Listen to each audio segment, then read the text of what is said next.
David has a writing disability that primarily causes challenges with spelling and mechanics.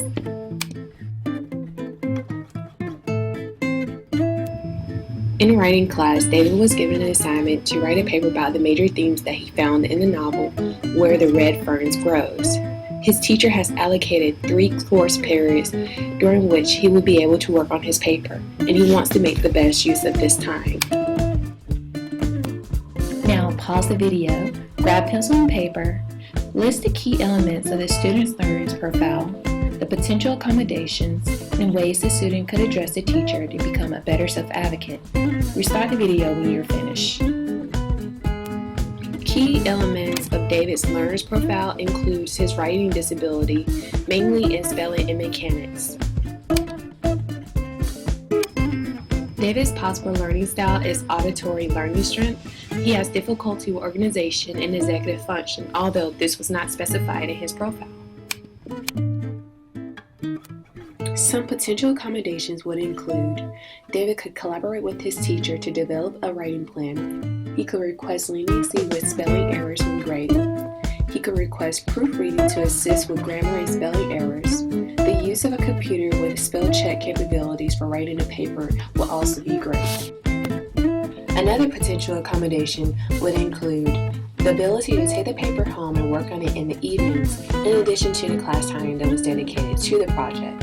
Note, some of these are more common than the others, and the student would need to work with his teacher to determine what is most appropriate for the course. Ways that the student could address the teacher to become a better self-advocate includes A. Expressing his enthusiasm for doing a good job and learning as much as possible through this assignment. B. A description about how he learns best and his intentions to have a strong work ethic and what the teacher can do to help maximize his learning experience. The student can ask to meet with a teacher before or after school to develop a plan. Some sample communication points might be, I'm looking forward to writing this paper and want to do a good job. I want to be sure I'm using my time during the next 3 periods in class and during the evenings at home effectively. Would you work with me on a step-by-step plan to break down the paper assignment into manageable steps that will cause me to have the first draft complete before our class period to work on it?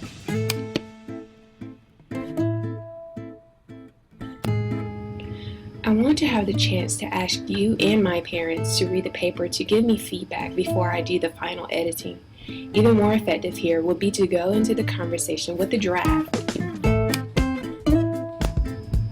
Would you be willing to read my paper and give me feedback before I write the final draft, especially about spelling and grammar? If you just alert me to words that are spelled incorrectly, I can look up the proper spelling. If you do not have time to help me find my grammar or spelling errors before the paper is due, will I have a penalty for spelling errors? Consider asking the teacher at the end of 3 course periods to look at the progress and suggest very specific steps that the student could take to keep the homework assignments moving along. Having this conversation early with the teacher and following through on your commitment to having a strong work ethic are both important parts of self-advocacy. If asking the teacher to look over your paper in advance or providing along the way feedback, it will be important to consider this in your schedule and planning ahead so you will have the time to do so. Created using Powtoon.